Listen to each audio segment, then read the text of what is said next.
ಶ್ರೀ ಆದಿಶಕ್ತಿ ಶಿಂಷ ಮಾರಮ್ಮ ಅಮ್ಮನವರ ದೇವಸ್ಥಾನಕ್ಕೆ ಭೇಟಿ ಕೊಡೋಣ. ಪ್ರಕೃತಿಯ ಮಡಿಲಲ್ಲಿ ಬಹಳ ಸುಂದರವಾಗಿ ನೆಲೆಸಿರುವ ದೇವಸ್ಥಾನ ಇದು.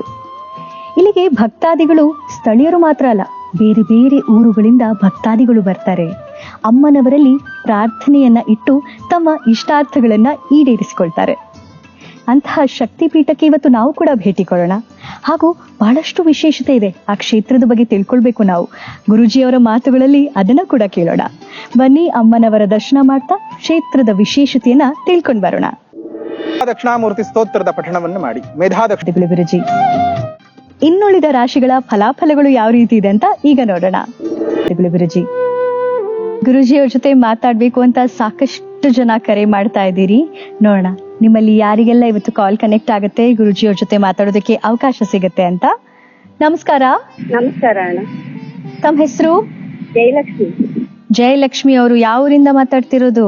ಚಿತ್ರದುರ್ಗ ಡಿಸ್ಟ್ರಿಕ್ಟ್.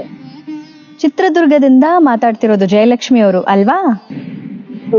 ಹೇಳಿಮ್ಮ, ಯಾರ ಬಗ್ಗೆ ಪ್ರಶ್ನೆ ಕೇಳ್ಬೇಕು ಅಂತಿದ್ದೀರಾ? ಮಗಳ ಬಗ್ಗೆ. ಏನ್ ಹೆಸರು? ಪವಿತ್ರ ಅಂತ. ಜಯಲಕ್ಷ್ಮಿ ಅವರೇ, ಗುರುಜಿಯವ್ರ ಜೊತೆ ಇದ್ದಾರೆ, ಮಾತಾಡಿ.